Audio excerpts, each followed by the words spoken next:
L'histoire commence alors qu'une fille nommée Coco fait sa lessive dans une rivière. Elle s'excuse auprès d'un cerf d'avoir fait des dégâts, mais dit que cela disparaîtra bientôt. Le désordre qu'elle a fait disparaît, et Coco dit que la magie est belle chaque fois qu'elle la voit. La magie est étonnante, mais son fonctionnement est inconnu. Les sorcières sont les seules à pouvoir lancer des sorts, et les gens ordinaires ne peuvent qu'en être bénis. Tout le monde ne peut pas devenir sorcière, il faut être né avec le potentiel. Coco imagine ce que ce serait d'être une sorcière, et elle ordonne à ses draps de se transformer en manteau volant. Cela ne fonctionne pas, mais elle est émerveillée par autre chose. C'est un carrosse Pégase, et elle n'en a jamais vu atterrir auparavant. Coco dit à sa mère que quelqu'un est arrivé, et elle est surprise lorsqu'elle tombe sur un étranger. Il y a aussi un groupe de filles qui regardent tous les tissus autour de la boutique. Coco est ravie car ce sont les personnes qui sont arrivées dans le carrosse Pégase. Le gars explique qu'il n'est pas avec les filles et qu'il cherche juste du tissu couleur fumée. Il propose de revenir quand ils ne seront pas occupés, mais Coco dit qu'elle peut l'aider. Coco espère pouvoir aller voir le carrosse Pégase quand elle aura fini, mais sa mère ne veut pas qu'elle touche aux affaires du client. Coco dit qu'elle ne sera pas une nuisance, et elle promet d'arrêter de dire qu'elle veut devenir sorcière. Sa mère accepte, alors Coco se met joyeusement au travail. Elle prend les mesures du gars et va couper le tissu pour lui. Coco prend tout son temps pour s'assurer de bien faire, et elle est choquée lorsqu'elle remarque que le gars est juste là. Il dit que Coco a une grande concentration et des mains fermes. Il admire son travail et dit qu'il n'avait aucune idée que ce village avait un artisan aussi compétent. Il appelle cela de la vraie magie, mais Coco ne le pense pas.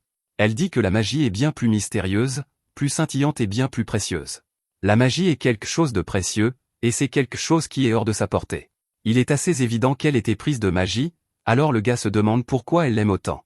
Coco explique qu'elle est allée à un festival quand elle était plus jeune et qu'elle a rencontré une sorcière portant un masque. La sorcière vendait des livres d'images magiques, et il lui a demandé si Coco aimerait en acheter un.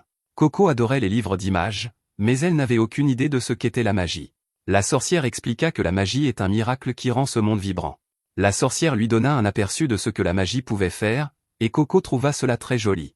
Elle sut immédiatement qu'elle aimait la magie, et la sorcière dit que le livre qu'il vendait était accompagné d'une baguette gratuite. Coco était censée acheter des fruits avec son argent, mais elle acheta plutôt le livre d'images magiques. Sa mère n'était pas amusée, et Coco dit qu'un gars avec un chapeau pointu le lui avait vendu. C'est alors que Coco dit à sa mère qu'elle deviendrait une sorcière qui rend le monde vibrant. Malheureusement, sa mère révéla qu'elle ne le pourrait pas. Les gens ne peuvent pas devenir sorcières à moins d'être nés avec des pouvoirs magiques. Les gens ordinaires n'ont pas ce qu'il faut pour être une sorcière, et il n'y a pas d'exception. Coco refusa d'abandonner, alors elle montra à sa mère que le sol brillait à chacun de ses pas. Sa mère lui dit que si le sol continuait de briller tout le long du chemin, peut-être qu'elle avait bien ce qu'il faut pour utiliser la magie. Sur le chemin du retour, Coco regarda désespérément ses pas, espérant que la magie durerait. Malheureusement, la lumière dans ses yeux s'est évanouie en même temps que la lumière sous ses pieds. Depuis lors, Coco a pris goût à regarder la magie, et elle ne peut pas laisser tomber son rêve de devenir sorcière. Juste à ce moment, le sol tremble, et tout le monde se précipite dehors. Le carrosse a été renversé, et Coco se précipite pour vérifier l'état des autres enfants du village. L'un d'eux est passé sous le carrosse et s'est cogné la tête, ce qui a fait basculer le carrosse.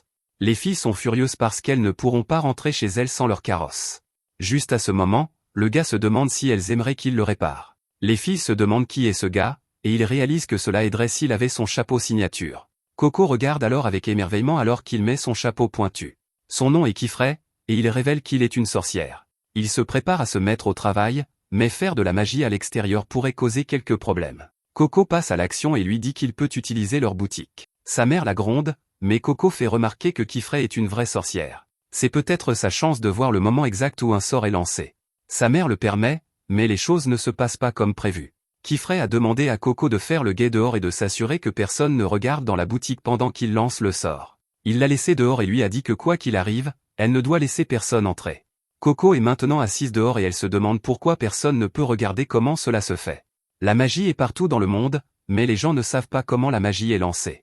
Les sorcières sont les seules à connaître le secret, et Coco aimerait vraiment pouvoir l'apprendre. Juste à ce moment, elle remarque que les garçons espiègles essaient de jeter un coup d'œil à l'intérieur de la boutique. Coco les affronte, mais ils l'ignorent. Au lieu de les arrêter, Coco se précipite là où ils sont et leur dit de s'écarter. Elle veut aussi regarder, mais des rideaux bloquent leur vue. Les garçons partent, et Coco reste là à bouder. Juste alors, l'un de ses draps est pris par le vent, et cela lui rappelle l'entrée en haut de la boutique. Coco se faufile à l'intérieur, d'où elle peut avoir une bonne vue. Elle s'arrête de regarder parce qu'elle sait que c'est mal. Malheureusement, elle ne peut pas résister et elle regarde ce que fait Kifray. Elle n'en croit pas ses yeux en voyant qu'il dessine la magie avec un stylo. Cela lui fait réaliser que la baguette qu'on lui avait donnée quand elle était plus jeune n'était pas du tout une baguette. Les sorts ne sont pas quelque chose que l'on lance, mais quelque chose que l'on dessine. Une fois le sort terminé, Kifray dit à Coco qu'il a fini.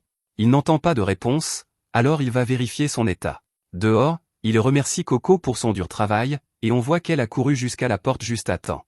Tout le monde part, et la mère de Coco dit qu'elle est soulagée.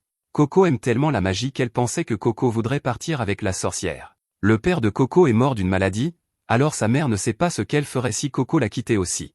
Coco se sent terriblement mal, et elle promet de ne jamais quitter sa mère. Après le dîner, elles se disent bonne nuit. Coco ne perd pas de temps et prend la baguette qu'elle a achetée quand elle était petite. Elle enlève le bas pour révéler qu'il s'agit vraiment d'un stylo. Coco a regardé chaque page du livre d'images magiques de nombreuses fois, et elles contiennent des motifs partout. Elle réalise maintenant que la baguette n'était pas juste un bonus accompagnant le livre, le stylo lui-même était la baguette magique. Elle enlève le haut de la baguette pour révéler qu'elle est remplie d'encre. Avant de commencer, Coco s'excuse auprès de sa mère. Elle promet toujours qu'elle n'ira nulle part, mais elle veut quand même voir si elle peut utiliser la magie. Coco passe alors du temps à essayer de reproduire les motifs du livre. Malheureusement, elle est déçue quand rien ne se passe. Coco n'est pas surprise, cependant, car elle réalise que ce ne serait pas si facile. Juste à ce moment, une petite rafale de vent souffle, et une goutte d'encre tombe de son stylo. Cela active le sort, et de petites étincelles émergent de son dessin.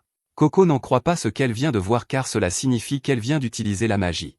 Son plus grand rêve vient de se réaliser, et elle peut à peine se contenir. Cela signifie que, depuis le début, la magie est quelque chose qui doit être dessiné. Coco s'arrête alors qu'elle se souvient qu'elle n'était pas censée voir ce secret.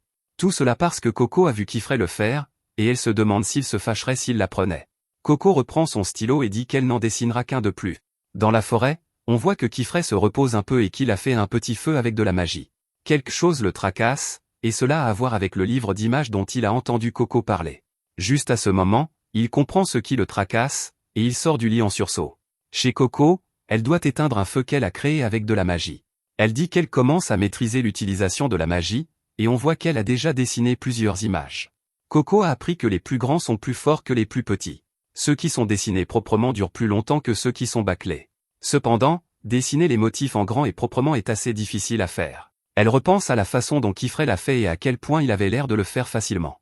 Juste alors, Coco a une idée et elle sort à nouveau le livre. Elle réalise qu'elle peut dessiner les motifs proprement en suivant les contours de l'exemple. Coco est ravie lorsqu'elle termine son meilleur dessin jusqu'à présent, mais Kifray surgit de nulle part pour l'attraper. Alors que la magie se déchaîne, Kifray la fait sortir précipitamment de la maison. Il l'emmène aussi loin que possible de la magie et lui demande furieusement si elle vient de dessiner de la magie. Il est sûr qu'elle l'a fait, alors il exige qu'elle lui dise ce qu'elle a dessiné. Kifray veut savoir quel sort c'était, mais Coco ne le sait pas. Elle a simplement tracé le motif qui se trouvait à l'intérieur du livre d'images. Juste à ce moment, ils entendent la mère de Coco l'appeler. Elle est inquiète pour Coco, et Coco lui dit désespérément de s'éloigner de la maison. Malheureusement, il n'y a pas de temps, car la glace recouvre rapidement tout ce qui est en vue. Coco crie d'horreur alors que sa mère ne peut pas s'échapper et qu'elle est figée sur place. Alors que Coco crie de douleur, Kifray pense à la magie interdite. Coco supplie désespérément Kifray de la lâcher, mais il sait qu'elle sera juste rattrapée par la magie aussi. Coco s'en moque parce qu'elle veut juste sauver sa mère. Kifray essaie d'expliquer que c'est un sort puissant et qu'il est maléfique aussi. C'est inutile, cependant, car Coco est déterminée et elle se libère. Kifray doit la sauver d'une chute, mais il n'y a pas de remède à la douleur de Coco. Elle crie vers sa mère, mais la magie continue de se propager. Kifray l'éloigne, et Coco ne peut que s'excuser. Elle n'avait aucune idée que les choses pouvaient devenir aussi graves, et Kifray dit qu'il comprend. La magie est gardée secrète pour qu'une telle chose n'arrive jamais. Le secret est que tout ce dont quiconque a besoin pour utiliser la magie, c'est d'encre spéciale et d'un ensemble de sceaux d'incantation. Cacher cette grande vérité est la règle unique pour être une sorcière. Maintenant que Coco a découvert ce secret, il doit effacer ses souvenirs. Coco est horrifiée d'entendre cela et le supplie de ne pas le faire. Si elle oublie tout, elle ne pourrait que se demander qui sauvera sa mère. Kifray dit que c'est très regrettable, mais qu'il n'y a pas d'autres options. Si elle pouvait lui dire quel genre de sceau elle a dessiné, il saurait peut-être comment inverser ce qui est arrivé à sa mère. Coco ne se souvient pas du type de magie qu'elle a dessiné, mais elle connaît le contenu du livre d'images par cœur. Juste à ce moment, Kifray réalise quelque chose. Si ce livre a été écrit par celui qu'il soupçonne, alors il ne peut pas permettre à Coco d'oublier. Kifray cherche quelqu'un, et il ne veut pas perdre la trace de son emplacement. Les souvenirs du livre que Coco a pourraient être la clé pour les trouver, donc elle est le seul indice qu'il a. Il n'aura aucun moyen de les retrouver s'il efface sa mémoire. Kifray demande alors à Coco si elle est sûre de pouvoir identifier le livre si elle le revoyait.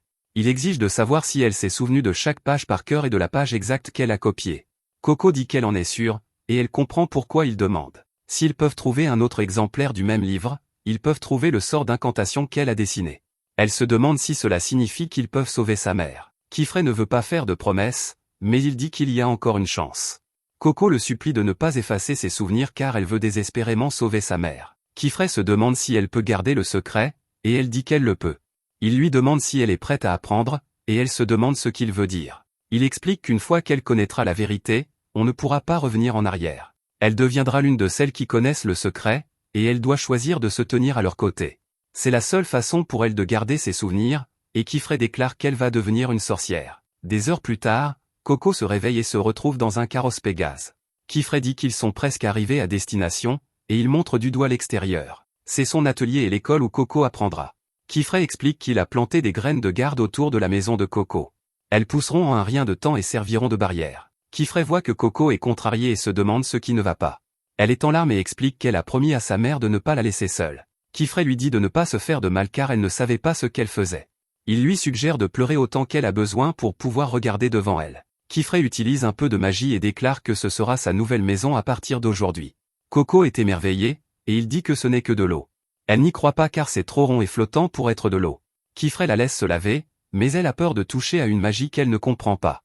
Juste à ce moment, une fille apparaît et lui dit qu'il n'y a rien à craindre. Ce sort s'appelle bulle de vapeur, et c'est une magie qui extrait l'eau de l'humidité présente dans l'air. Il suffit d'incliner le plateau inférieur, et l'eau s'écoule. Coco remercie la fille de lui avoir montré comment l'utiliser, et la fille dit qu'elle aime qu'on la remercie. Elle remercie Coco en retour, et les filles se remercient mutuellement de s'être remerciées. Une autre fille apparaît et dit à Coco d'ignorer Tétia. Cette fille s'appelle Richet, et Coco remarque qu'elle porte un stylo et de l'encre. Ces filles sont des sorcières apprenties, et elles sont élèves de Kifray. Tétia pensait que Coco allait être une élève comme elle, mais Coco dit qu'elle ne peut pas encore se dire élève. Hier était le premier jour où elle a utilisé un sort, et elle n'a aucune expérience. Juste à ce moment, la fille semble effrayée alors qu'elle réalise que Coco était celle qui a fait quelque chose. Coco ne comprend pas ce qu'elles veulent dire, alors elles expliquent qu'il y a une rumeur qui circule sur une étrangère qui a utilisé de la magie interdite. Les gens disent aussi que cette personne a été autorisée à devenir apprentie avec ses souvenirs intacts. Kifray revient et dit aux autres filles d'aller étudier dans les chambres après avoir fini leur corvée matinale. Il donne à Coco les mêmes vêtements que portent ses autres élèves, et il dit qu'il expliquera tout. Quand elle sera prête, Kifray dit qu'il lui racontera l'histoire de la magie. Il commence par expliquer qu'il y a longtemps, la magie n'était pas quelque chose de spécial. Tout ce qu'il fallait, c'était une combinaison de motifs connus et d'encre spécialement fabriquée. C'était un outil familier que tout le monde pouvait utiliser, mais cela a déclenché des conflits à maintes reprises. Lorsque les humains ont le pouvoir de tout faire, c'est exactement ce qu'ils feront. À cause de cela, de nombreux sorts horribles ont été créés. Les quelques personnes qui avaient réellement une conscience se sont détournées des conflits et se sont unies en tant que sorcières. Elles visaient à prendre les souvenirs de la magie des autres et à confier le secret uniquement aux disciples jurés de le protéger. Depuis lors, on a fait croire aux gens que la magie est un pouvoir que seuls quelques élus peuvent maîtriser. Si la vérité se répandait, le monde sombrerait à nouveau dans l'anarchie. Tout le monde est très prudent quant au secret, c'est pourquoi ils ont commencé à parler de ce qui est arrivé à Coco. Coco ne leur en veut pas car elle sait qu'elle a attiré cela sur elle-même. Elle se demande alors ce qu'est la magie interdite. Kifray explique que c'est la magie qui a été dessinée à l'époque des conflits et interdite le jour où les sorcières ont fait leur pacte. En termes simples, c'est de la magie pour blesser les autres. Coco veut désespérément apprendre quels sorts sont interdits car elle aura trop peur de faire autre chose si elle ne sait pas ce qu'elle doit éviter. C'est habituellement à ce moment que Kifray dit à ses élèves d'être patientes, mais la situation de Coco est différente. Il explique qu'il existe d'innombrables sorts interdits, mais que c'est simple quand on résume la question. Tout sort lancé directement sur le corps humain est interdit en toutes circonstances. Cela inclut la transformation, l'altération de l'âge, la manipulation des pensées ou des émotions, le fait de nuire à autrui, ou même de les guérir. Il y a cependant une seule exception. Coco devine correctement que l'exception est un sort qui efface les souvenirs. Kifray démontre alors en expliquant que la plupart des sorts sont lancés sur des outils comme des carrosses ou des lampes. Il donne un autre exemple, qui est une fenêtre. Après avoir placé le cadre de la fenêtre à un certain endroit, cela active un sort. La fenêtre s'ouvre, et Coco est choqué de voir un grand lac. Cela n'a aucun sens car ils étaient entourés de collines il y a une minute. Kifray explique que cela s'appelle une fenêtre chemin. Elle relie deux fenêtres rondes qui portent le même motif. Kifray montre un bâtiment au loin et dit que c'est la tour des tomes. Afin de préserver le savoir, tous les livres liés à la magie sont dupliqués dès qu'ils sont écrits.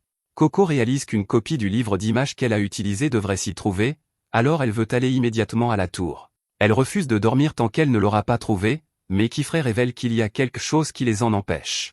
Le lac commence à trembler, et une créature géante envoie de l'eau à travers la fenêtre chemin. Après avoir fermé la fenêtre, Kifré dit que ce qu'il vient de voir était une épreuve de bibliothécaire. Il explique que la tour des tomes est protégée par 4 bibliothécaires, et seules les sorcières qui surmontent leurs épreuves sont autorisées à entrer. Cela signifie que Coco devra étudier si elle veut entrer.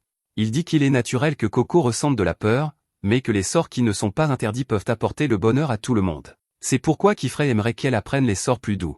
Coco est d'accord avec lui et déclare qu'elle est prête à apprendre. Kifré l'emmène dans une pièce et voit que sa camarade de chambre nommée Agot n'est pas là.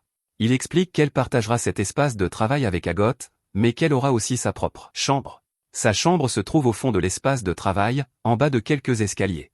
Il a du travail à faire, alors il dit à Coco de le prévenir si elle a besoin de quoi que ce soit. Dehors, Kifré utilise un appareil pour contacter quelqu'un. Il le remercie de lui avoir permis de prendre Coco comme apprenti. Alors que Coco explore la pièce, elle est choquée d'entendre une voix. C'est Agot, et elle dit à Coco de bouger pour qu'elle puisse atterrir en sécurité. Coco s'écarte et essaie de se présenter. Agot l'interrompt car elle sait déjà qui elle est. Elle est l'étrangère dont tout le monde parle, et Agot sait qu'elle va rejoindre les rangs en tant que nouvelle élève. Agot s'excuse pour ce qui est arrivé à sa mère, mais elle n'est pas aussi gentille qu'elle en a l'air. Elle fait froidement remarquer qu'à cause de ce qu'a fait Coco, sa mère ne redeviendra jamais humaine. Coco dit qu'elle est là pour la sauver, mais Agot l'interrompt à nouveau. Agot et les autres dessinent des sceaux d'incantation jusqu'à ce que le bout de leurs doigts devienne noir pendant toute leur vie. Elles ont travaillé sans repos jusqu'à ce qu'elles réussissent les tests. Ce n'est qu'à ce moment-là qu'elles ont été autorisées à devenir apprenties. Agot n'aime pas la façon dont Coco est arrivée ici, et elle dit que Coco est une fille ordinaire qui ne sait rien. Pour rendre ses sentiments encore plus clairs, elle dit qu'il n'y a aucun moyen qu'une étrangère comme Coco puisse jamais devenir une sorcière. Coco dit qu'elle a déjà dessiné des sorts, et qu'elle ne saura pas tant qu'elle n'aura pas essayé. Agot déclare qu'elle doit faire ses preuves, et que son test commencera demain. Ce soir-là, tout le monde fait une fête de bienvenue pour Coco, mais les filles sont déçues de voir que la nourriture est la même que d'habitude. Kifré explique que c'est allé si vite, donc la fête devra attendre une autre fois. Agot mange dans sa chambre comme d'habitude, alors elle mange sans elle. Coco est émerveillée par la délicieuse nourriture, et les filles expliquent que Kifré est un grand chef. Cette nuit-là, Coco se met au lit, mais elle ne peut s'empêcher de pleurer, et elle pense à sa mère. Le lendemain, elle pense à la façon dont elle doit passer des tests pour devenir apprentie. Coco lit un livre, mais il n'explique pas ce qu'elle doit faire. Kifré explique qu'il y a beaucoup de choses que les livres ne disent pas sur la magie. Elle apprendra plus en faisant qu'en lisant, alors il lui montre quelques outils. On les appelle composants, et ce sont eux qui servent à dessiner la magie.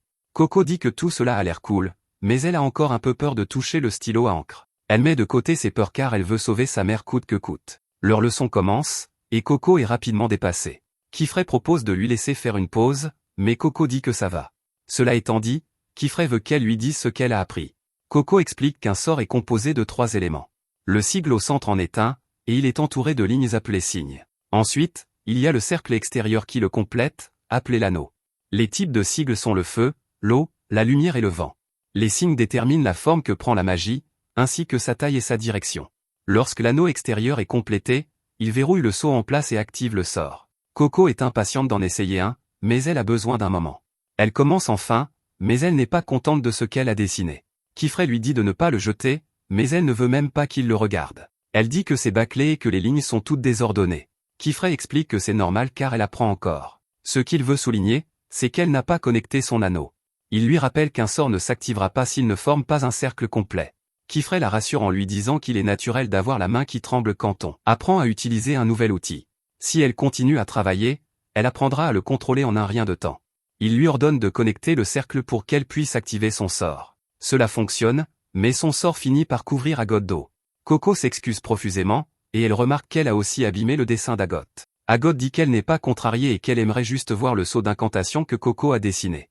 Elle le lui montre, et Agot peut immédiatement voir quel est le problème. Elle montre à Coco que l'un de ses signes est plus long que les autres. Cela a amplifié la pression dans une direction et a fait jaillir l'eau. Kifré est impressionné par Agot comme toujours, c'est pourquoi il lui fait assez confiance pour laisser Coco entre ses mains. Coco est choqué, et Kifré explique qu'il se rendra à la grande salle pour les 2 ou 3 prochains jours. Coco s'inquiète, mais Kifré lui dit qu'elle peut apprendre beaucoup de choses de ses pairs. Il lui ordonne d'observer attentivement Agot et d'apprendre. Coco s'excuse pour ce qui s'est passé, mais Agot lui dit d'arrêter. Elle devient très sérieuse et rappelle à Coco qu'elle a dit qu'elle devrait faire ses preuves. Coco a encore peur, et Agot déclare que son test commence maintenant. Ailleurs, nous voyons que Kifrey a pris un portail pour se rendre dans la grande salle. Il descend vers l'entrée, et il est projeté au sol par une femme dans l'ombre. Elle dit que cela fait longtemps qu'ils ne se sont pas vus, et elle appelle Kifrey, l'enfant à problème de la grande salle. Elle s'appelle Alara, et Kifrey dit qu'il n'est plus cette personne. Alara se demande si c'est vraiment vrai car elle a entendu dire qu'il sème encore des ennuis. Elle sait qu'il a une nouvelle apprentie, et Kifrey n'arrive pas à croire que la nouvelle se soit répandue si vite. Alara sait que Coco pourrait avoir un lien avec les personnes que Kifrey recherche. Ce sont un groupe mystérieux, et les gens les appellent « les bonnets à bord ». Personne n'a utilisé de magie interdite depuis plus de 4 ans, alors elle détermine que Coco doit être une piste importante. Kifrey explique que Coco n'a pas encore passé son examen, donc elle n'est pas encore son apprentie officielle. C'est trop tôt pour elle maintenant, et le moment est mal choisi. À cette période de l'année, la zone d'examen est à son point le plus élevé. C'est le moment le plus dangereux, et Kifrey ne songerait même pas à faire passer l'examen à quelqu'un maintenant. Non seulement ils échoueraient, mais ils perdraient très probablement la vie. De retour avec Coco, elle se demande si c'est vraiment une bonne idée. Agot prépare le portail, mais Coco fait remarquer que Kifrey n'est pas là. Agot dit que Coco le fera toute seule de toute façon lorsqu'elle passera l'examen. Coco a encore des doutes car elle vient tout juste d'arriver, mais Agot dit qu'elle a réussi l'examen quand elle n'avait que 10 ans. Elles ont toutes dû réussir l'examen pour devenir apprenties, donc Coco est dans la même situation qu'elle. Agot explique que le premier examen s'appelle le « consentement de la couronne ». Les participantes ne peuvent emporter que 3 appareils et leurs composants. Coco devra atteindre le sommet de la chaîne du dada et cueillir l'herbe d'Idom qui y pousse. Agot lui donne un orbe de guidage qui lui indiquera la bonne direction. Puis elle lui donne une bulle de vapeur pour l'eau potable. Agot ouvre alors le portail et dit à Coco d'entrer. Coco peut prendre autre chose, alors elle se demande si elle peut prendre des chaussures comme celles qu'Agot porte. Elle a vu Kifrey et Agot les utiliser, et elle voit que ce sont des appareils. Elle a vu les semelles briller pendant qu'ils volaient. Coco espérait qu'Agot pourrait lui prêter une paire, mais Agot n'est pas amusée. Coco comprend qu'elle est allée trop loin, alors elle se rétracte. Agot pousse un grand soupir, et elle prête ses chaussures à Coco. Elle en a fini de parler, cependant, alors elle envoie Coco à travers le portail. C'est seulement maintenant qu'Agot se souvient de dire à Coco qu'elle ne peut passer cet examen qu'une seule fois. Si elle échoue, elle n'aura jamais le droit d'être l'apprentie de Kifrey. Il ne pourra pas lui apprendre la magie, et elle devra quitter l'atelier. Coco se prépare, mais elle est terrifiée par le moindre bruit. Elle sait qu'il n'y a plus de retour en arrière possible, alors elle devra faire de son mieux. Elle se demande comment fonctionne l'orbe de guidage, et elle regarde à l'intérieur. La tige à l'intérieur commence à bouger, et elle tape sur le bord extérieur du verre. Elle tape dans une certaine direction, alors Coco réalise que c'est par là qu'elle veut qu'elle aille. Coco a toujours peur de la forêt sombre, mais elle arrive à persévérer. Elle dit que c'est comme faire une randonnée en montagne, et elle avance. Elle trébuche immédiatement, mais elle n'est pas prête à abandonner. Agot a réussi l'examen quand elle n'avait que 10 ans, alors Coco est sûre qu'elle peut le faire. Après avoir surmonté quelques petites difficultés, Coco sort de la forêt. La vue est absolument magnifique, et Coco réalise que c'est la chaîne du dada. L'orbe de guidage pointe maintenant vers le haut, ce qui signifie qu'elle devra trouver un moyen de monter là-haut. Juste à ce moment, elle aperçoit un oiseau volant dans les airs, et elle se souvient qu'elle a emprunté les chaussures d'Agot. Coco dit « vole » en sautant dans les airs, mais elle ne va nulle part. Elle regarde les semelles et remarque que le seau d'incantation est divisé entre le pied droit et le pied gauche. Coco essaie encore, mais cette fois elle s'assure que ses pieds sont parfaitement alignés. Elle est stupéfaite quand cela fonctionne réellement, et elle commence à flotter. Coco ne peut en profiter qu'un instant car c'est très difficile à contrôler, et elle retombe. Elle est très dure avec elle-même d'être si maladroite, mais elle réalise rapidement qu'elle vient de voler pour la première fois. Voler l'emmènera là où elle doit aller, alors elle réessaie. Coco est confiante de pouvoir le faire, mais elle finit par s'écraser dans la forêt. Bien sûr, elle n'abandonne pas, et elle continue de s'entraîner. De retour avec Kifrey, nous voyons que la ville où il se trouve est submergée sous l'eau. Il remet des papiers pour une demande et Alara dit qu'il devrait vivre dans la grande salle. S'il déménageait ici, il n'aurait pas à voyager aussi loin pour chaque petite chose. La grande salle est le bastion des sorcières, et elle a tout ce dont elles ont besoin. Kifrey dit qu'il ne vient ici que quand il a besoin de quelque chose, et Alara voit que sa haine pour cet endroit est toujours aussi profonde. Elle change de sujet et dit à Kifrey qu'il devrait surveiller ses apprentis. Elles sont encore jeunes, et on ne sait jamais ce qu'elles pourraient faire sans adultes autour. De retour avec Coco, nous voyons qu'elle a appris à garder son équilibre. Elle essaie de monter plus haut pour la première fois, mais elle finit par se retrouver au-dessus d'un des morceaux de terre flottants. Elle arrive à ne pas s'écraser, mais son contrôle est vraiment erratique. Coco reste accrochée à une racine, et une étrange créature apparaît.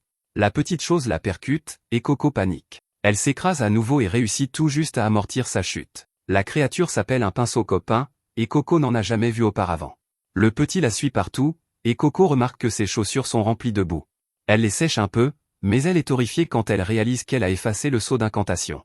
C'est la pire chose qu'elle aurait pu faire, mais elle se rappelle qu'elle peut simplement le redessiner. Malheureusement, les choses empirent pour elle lorsqu'elle voit que l'encre de conjuration s'est renversée dans son sac. Coco ne sait pas quoi faire, et elle se demande si tout est fini. De retour à l'atelier, Tessia se demande où est Coco. Agathe explique qu'elle n'est pas là parce qu'elle est allée dans la chaîne du dada pour son examen. Tessia est horrifiée parce que Coco vient d'arriver et qu'elle n'est pas prête. Elle se demande pourquoi Agathe ne l'a pas arrêtée, alors Agathe doit lui rappeler comment les choses se passent normalement. Normalement, les gens passent l'examen avant même de venir ici.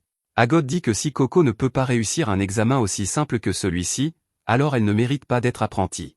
Il n'y a rien qu'Agathe déteste plus que quelqu'un qui ne sait pas faire ce qu'elle sait faire. La raison pour laquelle elle les déteste est qu'elle ne retire rien à fréquenter des gens comme ça. C'est vrai pour toutes les personnes qu'elle rencontre, mais c'est particulièrement vrai pour les étrangères. Agathe dit à Tessia de ne pas s'inquiéter car elle sait que Coco échouera et reviendra bientôt. La chaîne du dada est à son point le plus élevé à cette période de l'année, donc Coco ne pourra pas voler aussi haut avec seulement ses chaussures. Agathe fait remarquer que Coco ne connaît même pas les règles ni ne réalise à quel point cet examen est dangereux. Agathe est impitoyable quand elle dit qu'elle ne veut pas de quelqu'un comme Coco dans leur monde. Tessia a perdu l'appétit, et Richet se demande si elle ne va vraiment pas manger. Tessia dit qu'elle se sent triste, mais Richet dit qu'elle est prête pour une autre portion. Tessia est stupéfaite et se demande si elle est vraiment la seule personne inquiète pour Coco. Richet fait remarquer que tout ce qu'elles peuvent faire, c'est attendre le retour de Kifray. De retour avec Coco, nous voyons qu'elle essaie d'atteindre un morceau de terre en tendant simplement le bras. Bien sûr, cela ne fonctionne pas, et elle réalise que cela ne sert à rien. Elle a essayé de redessiner le seau avec le peu d'encre qu'il lui restait, mais maintenant elle ne peut même plus flotter. L'encre trempe dans la semelle et se dilue parce que ses chaussures sont encore mouillées. Juste à ce moment, Coco réalise quelque chose, si elle dessine le seau directement sur la plante de ses pieds, alors cela pourrait fonctionner. Le cœur de Coco s'emballe alors qu'elle commence à enlever ses chaussures, mais elle s'arrête rapidement. La magie dessinée sur le corps est interdite, donc elle ne peut pas le faire. Coco perd espoir, et elle ne sait quel type de magie elle devrait utiliser.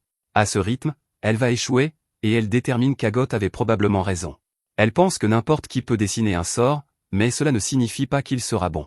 Coco réalise qu'il faut être une personne spéciale pour être une sorcière après tout. Les autres filles dessinent des sorts depuis leur enfance. Coco a beaucoup moins d'expérience, et elle détermine qu'elle ne pourra jamais faire ce qu'elles font. Juste à ce moment, Coco commence à se souvenir de ce qu'on lui a appris. Très jeune, sa mère lui a montré comment couper du tissu. C'est ainsi qu'elle gagnait leur vie, et Coco s'entraînait tous les jours. Bien sûr, Coco était très proche de sa mère, et elle a travaillé dur pour apprendre cette compétence. Elle est devenue si bonne dans ce travail que même Kifray l'a remarqué. Coco se souvient comment il l'a appelée, une artisane qualifiée, et il a dit que son travail était de la vraie magie. Juste à ce moment, Coco détermine qu'elle a quelque chose. Son espoir revient alors qu'elle réalise qu'elle a sa propre magie. Quelques instants plus tard, nous voyons que Coco a rassemblé des pierres pointues. Elle déchire un morceau de tissu et l'enroule autour d'une pierre avec un peu d'encre sur la pointe. Puis elle laisse tremper un peu d'eau pour pouvoir la diluer et l'utiliser comme plume. Heureusement, la boue a séché sur sa cape humide, et cela l'a un peu raidi. Cela devrait lui faciliter le dessin, alors elle se met au travail. Coco prend une profonde inspiration, et elle fait sa première marque. En traçant une ligne, Coco imagine sa mère la guidant comme elle le faisait quand elle était plus jeune. Alors qu'elle continue à dessiner, Coco se souvient de ce que Kifray lui a dit. Il a dit qu'il était naturel d'avoir les mains tremblantes lorsqu'on apprend à utiliser un nouvel outil. C'est pourquoi Coco est passée à un outil auquel elle est habituée, comme cette pierre pointue. Quelques instants plus tard, nous voyons que Coco a fini de fabriquer une voile pour son petit bateau. Elle dit bonjour au pinceau copain, et elle lui montre ce qu'elle a créé. Elle admet que c'est un seau d'incantation plutôt laid, mais c'est ainsi pour une raison. Pour dessiner un seau d'incantation correct, le sigle doit être centré, et les signes doivent être uniformes. On lui a dit avant que si les signes ne sont pas équilibrés, cela peut mettre trop d'énergie dans une seule direction. Coco essaie maintenant d'utiliser ce fait à son avantage. Elle veut voir ce qui se passerait si elle faisait le saut trop long exprès. Si elle a raison, alors la force supplémentaire dans une direction devrait pouvoir jouer en sa faveur. Le pinceau copain est clairement excité, alors Coco se demande s'il veut venir aussi. Le petit veut bien, alors elle lui dit de se tenir bien fort. Coco est enfin prête à voir si cela fonctionne, alors elle ferme l'anneau de son seau. Cela commence comme un succès car beaucoup de vent se rassemble autour d'elle. Coco commence à paniquer, cependant, car quelque chose ne semble pas correct, et elle se demande si elle s'est trompée de direction du signe. Le bateau devient incontrôlable, et Coco s'accroche comme si sa vie en dépendait. La force du sort est bien trop puissante pour le petit bateau, alors il commence à se briser. Finalement, le bateau est submergé, et la voile de Coco se détache. Coco s'accroche désespérément, et la voile l'emporte dans le ciel. Bien sûr, c'est incroyablement instable, mais Coco est ravie quand elle réalise qu'elle a réussi à le faire fonctionner. Ce n'était pas facile, mais elle a trouvé un moyen de voler en utilisant son propre sort. C'est comme un rêve absolu alors qu'elle s'élève haut dans le ciel. En regardant en bas, elle ne peut s'empêcher d'imaginer son ancienne maison. Elle n'avait jamais imaginé qu'aider sa mère l'aiderait aussi à apprendre la magie. Coco devient émue en réalisant que sa mère l'a aidé à réaliser son rêve après tout. Coco se recentre et regarde l'orbe de guidage. Il pointe toujours vers le haut, ce qui signifie que l'herbe d'Idom est encore plus haute que là où elle se trouve maintenant. Coco s'élève courageusement plus haut dans le ciel et suit la direction de l'orbe. Elle aperçoit enfin l'herbe d'Idom sur un morceau de terre et s'approche. Malheureusement, elle va beaucoup trop vite, et elle la manque du premier coup. Coco se aligne à nouveau, mais elle la manque encore. Coco essaie encore et encore, mais attraper l'herbe s'avère incroyablement difficile. Elle évite de justesse de s'écraser sur un autre morceau de terre, et elle doit se recentrer à nouveau. Elle a un souvenir du temps où elle était plus jeune, et sa mère lui tenait la main. Coco regarde sa main maintenant et appelle sa mère. Sa détermination est inébranlable, et elle dit à sa mère de l'attendre. Elle s'approche à nouveau et déclare qu'elle assumera la responsabilité de ce qu'elle a fait. Coco tend la main aussi loin qu'elle le peut et se jette à l'eau. Elle n'a jamais été aussi concentrée, et elle tend la main vers l'herbe une dernière fois. De retour à la maison, Kifrey est choqué quand les autres filles lui disent que Coco est partie passer l'examen. C'est beaucoup trop dangereux, alors il décide qu'il va devoir aller la sauver. Tessia est inquiète car Coco échouera s'il l'interrompt. Kifrey a déjà pris sa décision, et il dit qu'il était bien trop tôt pour qu'elle passe l'examen de toute façon. Elle n'a pas vécu entourée de magie toute sa vie comme elle, donc sa vie est en danger. Kifrey ne peut pas permettre cela car s'il arrive quelque chose à Coco, elle ne sera pas la seule perte à subir. Il se précipite pour ouvrir le portail, mais tout le monde est stupéfait quand il voit que Coco est sur le chemin du retour. Tessia ne peut retenir son soulagement en disant qu'elle était vraiment inquiète pour elle. Coco se précipite alors vers Agot et lui montre qu'elle a obtenu le consentement de la couronne. Agot ne montre pas la moindre émotion, mais Coco est quand même excitée car c'était la preuve dont elle avait besoin. À sa grande surprise, Agot s'éloigne simplement sans dire un mot. Kifrey, en revanche, a beaucoup de choses à lui dire. Il fait remarquer qu'il est extrêmement dangereux de lancer des sorts sans préparation adéquate et sans connaissance fondamentale. Kifrey est contrarié car il pensait que Coco avait déjà appris cette leçon. Coco aurait pu perdre la vie, alors il lui dit de ne plus jamais rien faire de tel. Coco se sent mal d'avoir inquiété tout le monde, alors elle s'excuse. Kifrey dit alors que Coco n'avait pas besoin de se mettre en danger pour prouver quoi que ce soit. Il déclare qu'elle est déjà son apprentie, et il lui montre une boîte qu'il a apportée. Tessia sait déjà ce que cela signifie, alors elle est très excitée. Coco ouvre la boîte, et elle n'arrive pas à croire ce qu'il y a à l'intérieur. Kifrey explique que c'est la preuve qu'elle est une sorcière. Pendant que Coco met ses nouveaux effets, Kifrey explique ce que cela signifie, c'est à la fois notre fierté et un carcan qui repose sur leur tête pour qu'elles n'abusent pas de leur magie. Tant que Coco le porte, elle ne peut oublier le poids derrière sa signification. Coco finit de s'habiller, et elle termine avec le chapeau pointu emblématique de la sorcière. Kifrey lui dit d'en prendre bien soin, et Coco promet qu'elle le fera. Il se prépare à continuer sa journée, mais le ventre de Coco commence à gargouiller. Tessia dit qu'elle devrait d'abord manger, et Richer dit que Coco a aussi besoin d'un bain. L'examen est enfin terminé, alors le groupe heureux se prépare pour le prochain chapitre. Juste à ce moment, nous voyons qu'un homme masqué semble avoir observé Coco pendant tout ce temps. Il est content de ce qu'il a vu, et il dit qu'une graine a germé. Un peu plus tard, Kifrey explique à Coco qu'il existe de nombreux types de magie, mais que 4 sont considérées comme particulièrement importantes. Il y a le sceau de l'eau, qui est la source de la vie. Le sceau de la terre qui permet la transformation et le mouvement. Le sceau de lévitation qui libère l'utilisateur pour visiter des royaumes lointains, et le sceau de la flamme qui est devenu l'épée et le bouclier de l'humanité. Kifrey veut que Coco les essaie, alors elle commence à écrire. Elle panique lorsqu'elle crée un feu, et Tessia doit l'éteindre. Elle dessina la boule de feu dans le cadre de son entraînement à la magie de lévitation, mais elle a échappé à son contrôle. Kifrey explique que le sceau du feu traite de phénomènes sans forme, il peut donc être dangereux s'il n'est pas maintenu à la bonne taille et dans le bon équilibre. Tessie est confuse parce qu'elle pensait que Coco maîtrisait la magie de lévitation à la plage de données. Coco explique qu'elle a abîmé les chaussures qu'Ago lui avait prêtées, alors elle voulait les réparer avant de les rendre. Coco a tout fini sauf les seaux de coulée sur les semelles, mais elle n'arrête pas de tracer ses lignes de manière trop tremblotante. Kifrey se demande si le stylo qu'elle utilise est le problème. Différentes personnes ont besoin de différents poids et prises, alors il se demande s'il devrait laisser Coco en choisir un pour elle-même. Tessia devient très excitée et dit qu'il devrait emmener Coco à la papeterie magique. C'est un magasin de fournitures artistiques, et ils ont toutes sortes d'outils magiques. Tout cela ressemble encore à un rêve pour Coco, alors elle prend une minute pour se ressaisir. Quelques instants plus tard, ils volent tous vers le magasin. Ils arrivent dans une ville insulaire appelée Köln, qui est la ville de sorcières la plus proche de l'endroit où ils vivent. Coco est rapidement émerveillé en voyant que toute la ville est remplie de sorcières. C'est un endroit magnifique, mais Kifrey prévient qu'il y a des monstres dangereux appelés vertaubes dans les marécages boisés voisins.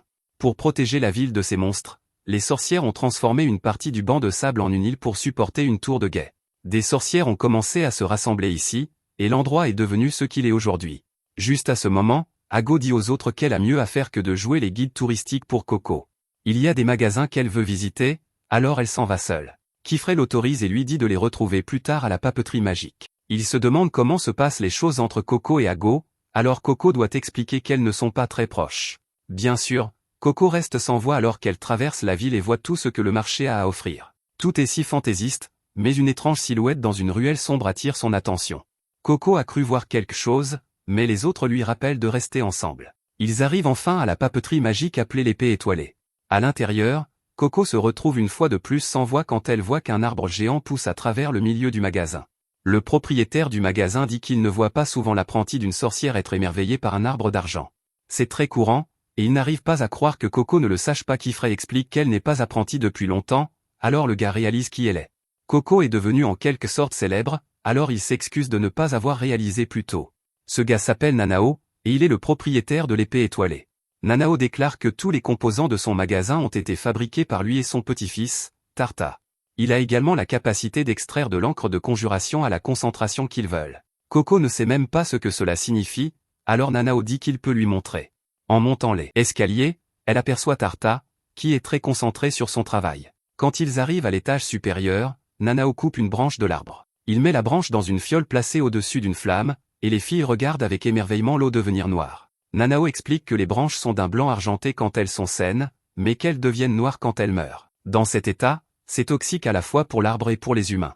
Cependant, une fois dissoute dans l'eau et filtrée, cela se transforme en quelque chose d'utile. Cela devient de l'encre de conjuration brute, qui est une source de toute magie. Kifrey ajoute que l'encre ordinaire est fabriquée à partir de la suie produite lorsque l'on brûle du bois normal, mais l'encre de conjuration est différente. Elle est fabriquée à partir du sang littéral de l'arbre. C'est pourquoi les arbres d'argent comme celui-ci sont extrêmement importants pour les sorcières. Pour une raison quelconque, c'est le seul arbre dont elles peuvent extraire l'encre. Il leur est très précieux, et il existe même une vieille légende à son sujet. La légende raconte qu'il y a longtemps, un arbre d'argent est tombé amoureux d'une sorcière. Il a offert son sang pour être encre et ses branches pour être baguette. Entendre parler de baguette captive vraiment l'attention de Coco, alors Nanao réalise qu'elle est venue pour en acheter une. Il regarde très attentivement certaines de ses bouteilles en verre, et il en choisit une pour Coco. Il y verse de l'encre et dit à Coco d'aller essayer des baguettes. Il est sûr qu'elle trouvera celle qui lui convient parfaitement, et Coco ne pourrait pas être plus excitée. Elle descend joyeusement les escaliers avec les autres filles, mais elle voit la même personne masquée que tout à l'heure devant la fenêtre. Elle se précipite dehors en leur disant d'attendre, mais la personne a déjà disparu. Les autres filles poursuivent Coco, et elles sont choquées de la voir courir si loin. Elles sont sûres qu'elle se perdra sans elle, alors elles courent pour la trouver. Coco rentre dans Ago, et les autres filles n'ont pas le temps d'expliquer. Elles disent simplement à Ago de venir avec elles, alors elles se mettent toutes à poursuivre Coco. Coco poursuit désespérément la personne mystérieuse, et la poursuite dure assez longtemps. Les autres filles essaient de lui dire de s'arrêter, mais cela ne sert à rien. Elles courent toutes dans une sorte de brouillard, et elles disparaissent devant l'animal de compagnie de Coco. Ago parvient à rattraper Coco, alors Coco explique qu'elle poursuit la personne qui lui a donné le livre interdit. Malheureusement, il s'est enfui, alors Tessia dit qu'elle devrait retourner au magasin. Richie a un mauvais pressentiment à ce sujet car le paysage est trop différent ici pour qu'elle soit simplement à une ruelle de là. Tout le monde regarde autour d'elle, et elle réalise qu'elles sont dans un endroit complètement différent. Les murs et les sols sont faits d'une pierre blanche qu'on ne voit pas à Köln. Cela signifie qu'elles ne sont plus à Köln, et les filles ne comprennent pas ce qui se passe. Elles ne sont pas passées par une voie de fenêtre, et ce n'est pas comme si elles pouvaient simplement se téléporter. Tessia dit que c'est impossible, alors elle va jeter un coup d'œil depuis le ciel. Ago dit que Tessia a peut-être une idée parce que cela ne pourrait arriver que d'une seule façon. Elles auraient pu être directement téléportées ici sans s'en rendre compte. Coco est horrifiée car ce genre de sort n'est pas autorisé, quelqu'un a utilisé de la magie interdite pour les amener ici, et elles ne savent pas comment revenir. Tessia revient toute paniquée après avoir confirmé qu'elles ne sont plus à Köln. Elle dit frénétiquement qu'elles doivent sortir d'ici, et les autres se demandent ce qu'elle a vu qui la met dans cet état. Tessia explique que ce n'est pas ce qu'elle a vu, c'est plutôt ce qu'il a vu. Juste à ce moment, le sol commence à trembler, et un dragon géant apparaît. Nous voyons que l'homme masqué est au loin, et il souhaite la bienvenue à Coco dans le monde de la magie. Alors que Coco est figé de peur, le gars pense à comment elle est leur seul espoir. De retour au magasin, Kifray se demande où sont les filles. Nanao a supposé qu'elle s'était ennuyée et était allée se promener. Kifray ne peut pas imaginer qu'elle s'ennuierait ici parce que c'est le meilleur magasin du monde. De plus, les filles ne sont pas du genre à partir sans rien dire, alors il se demande où elles pourraient être. Juste à ce moment, Tarta dit qu'il les a vues courir après une sorcière étrangement habillée. La sorcière portait un masque qui ressemblait à un globe oculaire, et Kifray est stupéfait d'entendre cela.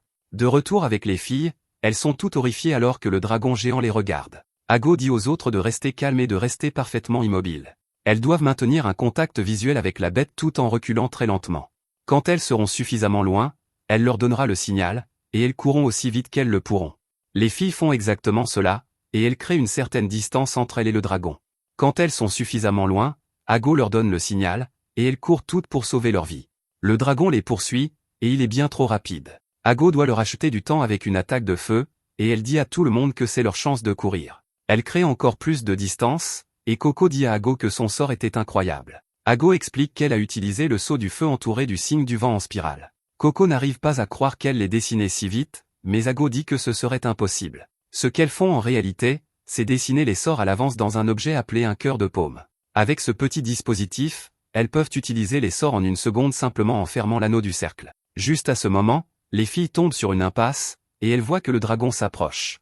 Tessia est horrifiée car elle réalise que le dragon va les traquer et les manger toutes vives. Elle ne veut pas que sa vie se termine, et elle commence à paniquer très fort. Elle dit qu'elle n'arrive pas à croire qu'elle a été entraînée dans ce pétrin, et cela fait mal à Coco. Tessia réalise ce qu'elle vient de dire, et Ago essaie de la calmer.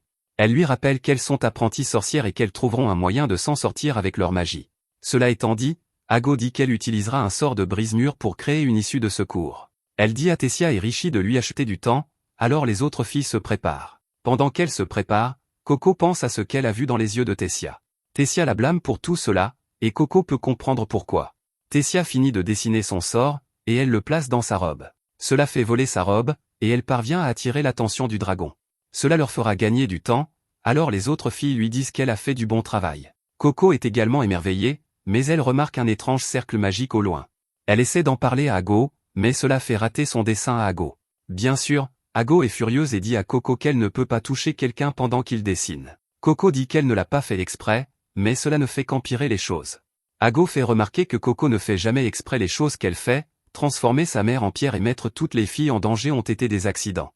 Elle ne fait rien intentionnellement, mais au final, c'est toujours de sa faute. Ago lui dit qu'elle doit bien comprendre à quel point elle est ignorante et qu'elle doit simplement arrêter de faire quoi que ce soit. Ago dit alors que son dessin est ruiné et qu'elle n'a pas le temps de recommencer. Elle essaie de trouver une solution, mais soudain, Rishi dit qu'elle s'en est occupée.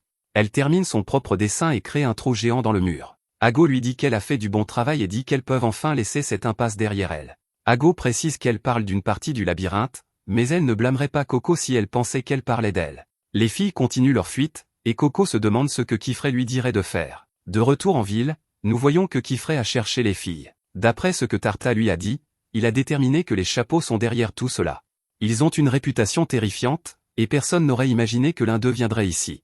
Les chapeaux sont une faction dangereuse qui porte des chapeaux d'une époque révolue.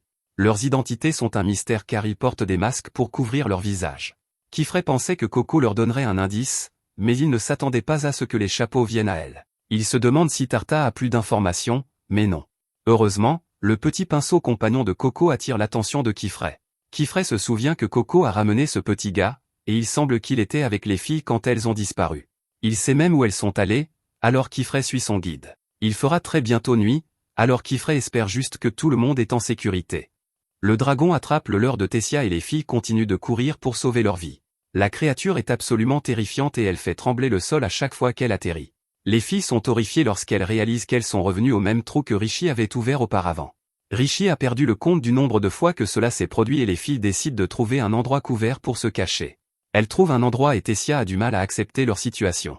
Coco lui donne le chapeau qu'elle a laissé tomber et elle peut voir que Tessia ne va pas bien. Elle s'excuse et dit que tout est de sa faute. Coco veut se faire pardonner d'une manière ou d'une autre, alors elle offre sa propre cape pour la garder au chaud. Tessia est touchée par le geste et Coco explique pourquoi la cape signifie tant pour elle. Quand elle la porte, personne ne peut voir qu'elle tremble de peur. Savoir qu'elle a toujours l'air d'une sorcière à l'extérieur l'aide à être courageuse. À cause de cela, Coco veut que Tessia la porte maintenant. Tessia a eu beaucoup plus d'espoir que Coco dans cette situation, et tout le monde aura besoin d'elle. À ce moment-là, Tessia active une sorte de magie et les recouvre toutes les deux d'un gros nuage. Cela les isole et les autres filles se demandent ce que Tessia fait. Tessia s'excuse pour la façon dont elle a regardé Coco tout à l'heure et Coco lui dit que ce n'est pas grave parce que c'est vraiment de sa faute. Tessia se sent quand même mal parce qu'elle a déchargé sa peur sur Coco. Elle est sorcière depuis plus longtemps, donc c'est elle qui est censée protéger Coco. Coco devient émotive en disant que Tessia la protège et elle montre le sort de nuage vert comme preuve. Elle dit qu'elle se sent super détendue même si elles sont en danger et elle pense que cette magie est puissante. Tessia s'ouvre un peu et révèle que ce sort est en fait sa propre création. Quand elle était petite, elle a toujours rêvé de faire une sieste sur un nuage. Quand elle a appris la magie, elle a commencé à essayer différentes choses pour y parvenir. Ce n'est pas encore fini, mais une fois qu'il le sera, elle aimerait le soumettre pour approbation comme un sort à usage général que tout le monde pourrait essayer. Ce n'est peut-être pas le sort le plus utile qui soit, mais c'est son rêve et cela compte beaucoup pour elle. Elle dit à Coco de garder sa cape car elle a beaucoup de sens. Tessia veut qu'elles gardent toutes leurs capes jusqu'à ce qu'elles soient toutes rentrées chez elles saines et sauves et qu'elles deviennent ensemble de vraies sorcières. Coco est touchée par cela et elle accepte avec joie. Juste à ce moment, Ago et Richie s'installent confortablement à l'intérieur du sort de nuage aussi. Ago dit qu'il fait trop froid dehors et elle offre même quelques conseils sur la façon dont Tessia peut améliorer son sort de nuage. Tout d'abord, elle dit qu'il doit être fait d'une substance ayant plus de masse. Si Tessia veut que les gens puissent voler dessus, elle aura besoin d'un matériau ressemblant à un nuage comme substitut, comme du coton. Tessia fait remarquer que si elle utilise du coton, ce ne sera qu'un matelas normal. Ago va droit au but et rappelle à toutes qu'elles doivent trouver comment sortir d'ici. Elle a déterminé que toute la zone semble être sous un sort. C'est ainsi qu'elles ont été amenées ici et pourquoi elles n'arrêtent pas de revenir au même endroit. Elle fait remarquer que tout type de magie, même la magie interdite, a besoin d'un sceau d'incantation pour fonctionner. Elles doivent trouver où il se trouve, mais cet endroit est immense. Juste à ce moment, Coco parle parce qu'elle pense avoir vu le sceau d'incantation plus tôt. Elle leur montre ce qu'elle a vu, et tout le monde convient que c'est un sceau d'incantation. Le sceau d'incantation est tout en haut d'un labyrinthe, et le dragon est juste là avec. Tessia fait remarquer que le dragon semble encore plus gros qu'avant, et Richie dit qu'il est possible qu'elle rapetisse en même temps que le reste de l'espace. Quoi qu'il en soit, Ago dit que si le dragon protège le sceau d'incantation, elles vont devoir le battre. Elle commence à penser à utiliser la magie du feu, mais Coco l'arrête. Coco fait remarquer calmement que le sort de feu d'Ago n'a pas vraiment fait grand-chose au dragon avant. Ago est prise au dépourvu, mais Coco explique ce qu'elle a vu. Ago a ralenti avec son attaque, mais elle ne lui a pas vraiment fait de mal. Ce n'est pas que le sort était faible. Il semble que le feu ne soit pas la solution pour le battre. Ago se demande ce qu'elle propose et Coco surprend tout le monde en disant qu'elle ne devrait pas essayer de le battre du tout. Ago se demande si Coco dit ça parce qu'elle est toujours contrariée par ce qu'elle a dit avant, mais Coco dit que non. Elle explique simplement qu'Ago et Tessia viennent de lui donner une idée et elle a un plan. Elle ne sait pas si ça va marcher, mais elle veut essayer. Coco révèle que son plan est de réaliser le rêve de Tessia. Ago exige de savoir de quoi elle parle, alors Coco explique. Le nuage de Tessia les a fait se sentir chaudes et en sécurité dans cet endroit glacial, alors que se passerait-il si elle faisait un lit nuage pour le dragon pour qu'il reste là au lieu de les attaquer? Ago doute immédiatement de ce plan, mais Richie dit que ça pourrait marcher. Elle déclare que tous sont impuissants devant le pouvoir d'un lit de verre et que cela s'applique probablement aussi au dragon. Tessia est d'accord avec la logique et même Ago commence à être convaincue quand elle y réfléchit. Elle dit à tout le monde de lui donner une minute pendant qu'elle pense à quel point un lit de verre est irrésistible. À ce moment-là, Coco se lève et tout le monde se demande ce qui ne va pas. Coco dit qu'elle pensait juste à savoir si le dragon allait bien. Elle se souvient que quand elles se sont enfuies avant que le dragon ne s'écrase violemment contre un pilier. Elle avait trop peur à ce moment-là pour y penser, mais elle réalise maintenant que ça a dû être vraiment douloureux. C'est d'ailleurs une grande partie de la raison pour laquelle elle veut essayer ce plan. Elle se souvient de ce que Kifrey lui a dit à propos du fait que les sorts ne sont pas interdits, sont ceux qui apportent le bonheur à tous. Tout le monde est surpris par son discours et même Ago ne peut s'empêcher d'écouter. Coco veut montrer au dragon une magie plus douce et si ça marche, personne n'a besoin d'être blessé. Sa compassion est inspirante et elle semble même toucher Ago. Tessia est émue par cela et elle dit que si Ago les aide, ça marchera probablement encore mieux. Richie est d'accord et fait remarquer qu'Ago semble déjà avoir quelques idées. Ago admet que c'est le cas, alors Tessia dit qu'elles devraient faire cela ensemble. Elle rappelle à Ago qu'elle est la meilleure pour dessiner les sauts d'entre elles toutes et qu'elles auront bien plus de chance si elle est dans l'équipe. Ago prend un long moment pour réfléchir, mais elle finit par accepter. Coco la serre presque dans ses bras d'excitation, mais Ago dit qu'il est temps de planifier. Les filles se réunissent et cherchent des idées sur ce avec quoi elles pourraient faire un lit nuage.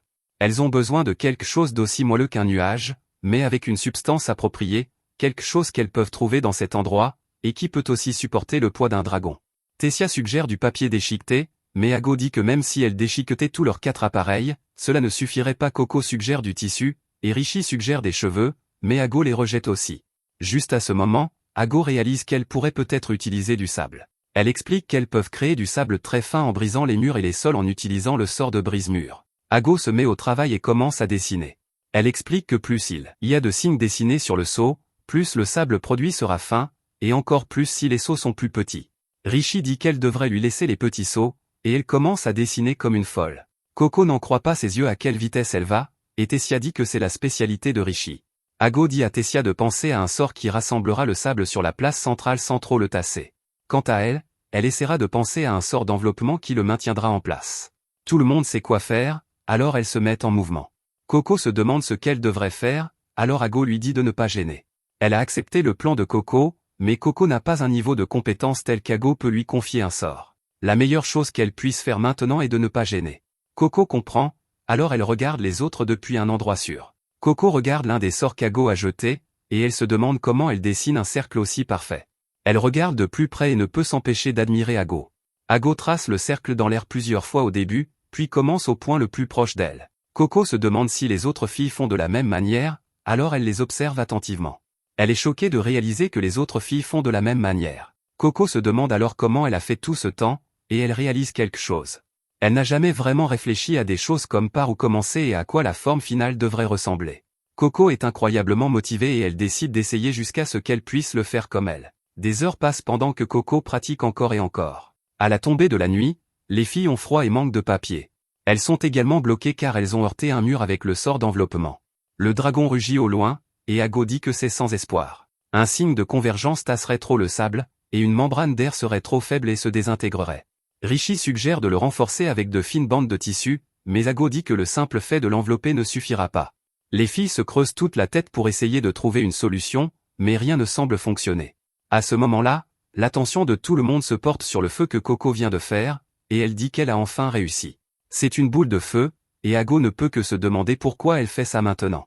Tessia est vraiment excitée parce que Coco n'a jamais été capable de faire une pyroboule stable. Tessia veut savoir quand elle a appris à le faire si bien, et Coco dit qu'elle s'est entraînée en regardant les autres. Elle l'a fait encore et encore jusqu'à ce qu'elle réussisse, et les filles sont vraiment impressionnées. Ago dit que tout le monde peut apprendre avec suffisamment de répétition, mais cela lui donne une idée.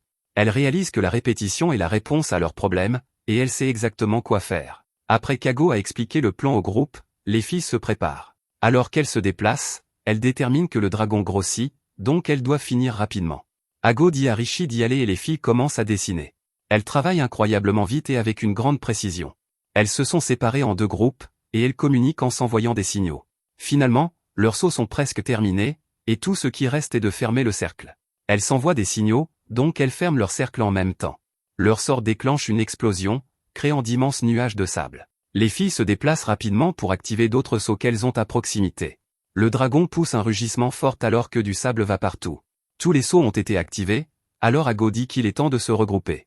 Un regard en arrière montre pourquoi Ago a parlé de répétition aux autres. Ce dont elles avaient besoin, c'était de quelque chose pour empêcher leur sort de se désagréger.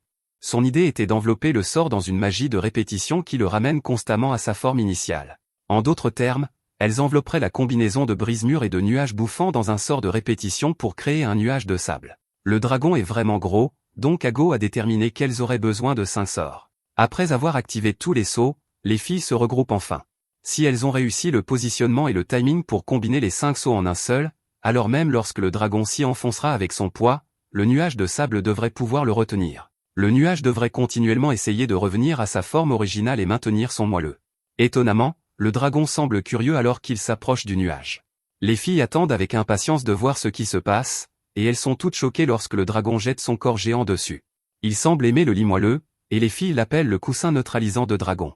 Ago, cependant, dit que cela s'appelle en fait le lit de sable du serpent. Il n'y a pas de temps à perdre car c'est leur seule chance de passer devant le dragon. Tessia prend du retard en regardant la bête s'allonger sur son nouveau lit. Elle révèle que c'est la première fois qu'elle rend quelqu'un heureux avec un sort. Elle n'y avait jamais vraiment pensé avant, et elle n'arrive pas à croire que les sorts puissent apporter autant de joie. Les filles se dirigent ensuite vers le seau qui se trouve sur la tour. Elles ne savent pas quel genre de sort c'est car elles n'en ont jamais vu auparavant. De retour avec Kifrey, nous voyons que l'animal de compagnie de Coco l'a mené à la ruelle où les filles ont été vues pour la dernière fois. Kifrey ne sent personne ici, Alors il se demande où les filles sont allées. Tartare dit qu'il pensait que cette ruelle était pavée et il se demande s'ils l'ont changée. À ce moment-là, cela fait réaliser quelque chose à Kifray. Il explique que les brosses compagnons sont attirés par l'odeur de l'encre d'invocation. La petite bête renifle quelques pierres, alors Kifray va vérifier ce que c'est. Regardez en dessous libère une énorme quantité de pouvoir et le sort n'arrête pas d'attaquer Kifray. De retour avec les filles, nous voyons que quelque chose se passe dans cette dimension. Ago est furieuse parce que Tessia a pensé que ce serait une bonne idée de briser le sceau. Le sceau est ce qui les a amenés ici, alors elle a pensé que le briser les libérerait de ce monde. Malheureusement, cela n'a fait que rendre les choses beaucoup plus dangereuses, mais Coco pense qu'une sortie vient de s'ouvrir dans le ciel. À ce moment-là, le dragon les attaque à nouveau, et Ago tombe de la tour. Ago réalise qu'elle a des problèmes parce qu'elle ne porte pas ses chaussures. Elle ne pourra pas voler, et elle tombe beaucoup trop vite pour que les autres filles puissent l'aider. Le dragon manque de l'attraper, mais Kifray arrive juste à temps pour la sauver. Kifray dit à Ago de s'accrocher parce qu'il doit esquiver le dragon. Il s'élance dans le ciel à une vitesse incroyable et il donne un autre avertissement à Ago. Il aura besoin de ses mains libres pour ce qu'il va faire ensuite, donc elle devra s'accrocher à lui toute seule. Kifray ferme l'anneau d'un de ses sorts et disperse tous les nuages autour de lui. Il active un autre saut et des ailes géantes émergent. Ce sort incroyable crée un dragon d'énergie plusieurs fois plus grand que l'autre dragon. Il couvre tout le ciel et il consume l'autre dragon en une seule bouchée. Le dragon d'énergie s'écrase sur le sol, inondant toute la dimension. L'énergie se transforme en eau et nous voyons que le sort époustouflant de Kifray a vaincu le dragon. Ago reste sans voix et Kifray lui dit de ne pas s'inquiéter car le dragon est inconscient. Les autres filles arrivent et Kifray est heureux de les voir. Il explique qu'il les cherchait et qu'il a été amené ici par une sorte de sort. À ce moment, il réalise que Coco n'est pas avec elle et il se demande où elle est. Coco est maintenant dans une dimension couverte d'obscurité et elle ne peut entendre qu'une voix. C'est le gars masqué qui est derrière tout cela et il souhaite la bienvenue à Coco. Il explique qu'il a attendu si longtemps que les graines qu'il a plantées germent. Il se demande si Coco a aimé la mission qu'il lui a confiée et si cela a aidé sa croissance. Coco ne semble pas consciente donc elle ne peut pas lui répondre. Le gars dit à Coco qu'il veut lui offrir un cadeau et il dit qu'il lui apprendra des choses que Kifray ne peut pas. Il dit que quand ce jour viendra, ce sera vraiment quelque chose de spécial. Coco se réveille et quand elle reprend ses esprits, elle se demande si Ago va bien. Ago va bien, donc Coco est incroyablement soulagée. Kifray explique qu'il a trouvé Coco inconsciente sur les escaliers de la tour. Coco n'a aucune idée de quoi il parle, alors Kifray craint que les chapeaux cloches n'aient pu lui faire quelque chose. Coco dit que non et qu'elle est juste un peu dans la lune. Coco remarque que toutes les filles sont couvertes de saleté et elle se demande si elle va bien. Coco dit qu'elle va bien, mais elle ne peut pas retenir ses véritables émotions. Elle craque et s'excuse auprès de tout le monde de les avoir mêlées à tout cela. Elle est vraiment désolée, et les filles ne savent pas quoi dire. Kifray dit à Coco que Tessia l'a mis au courant de tout ce qui s'est passé là-dedans et de ce qu'elles ont toutes fait. Il dit que d'après ce qu'il a entendu, Coco les a toutes sauvées. Il lui dit que les idées sont tout aussi importantes pour lancer des sorts que la calligraphie. Il ne veut pas laisser cela se perdre et il veut travailler dur pour cultiver ce talent. Coco se sent beaucoup mieux et elle est d'accord avec lui. Les filles célèbrent ensemble et Nanao arrive, heureux de voir que tout le monde va bien. Kifray révèle qu'il a une demande sérieuse à faire à Nanao. Il s'avère que Kifray a trouvé un seau d'incantation caché sous les pierres qui servaient de pavement dans la ruelle. Kifray a besoin de savoir ce qu'il y a dans l'encre et il veut que Nanao se renseigne. En plus de cela, il veut qu'il garde le secret même vis-à-vis des chevaliers moraux. Nanao est choqué parce que les sorcières ont l'obligation de signaler les observations de magie interdite. Kifray montre à quel point il peut être terrifiant en répétant simplement que pas une seule personne ne doit jamais découvrir cela. Après que Kifray soit passé, Nanao ne sait pas ce qui est pire. Les choses qui se sont déjà produites ou les choses qui pourraient arriver ensuite. Merci d'avoir regardé mon récapitulatif. N'oubliez pas d'aimer la vidéo.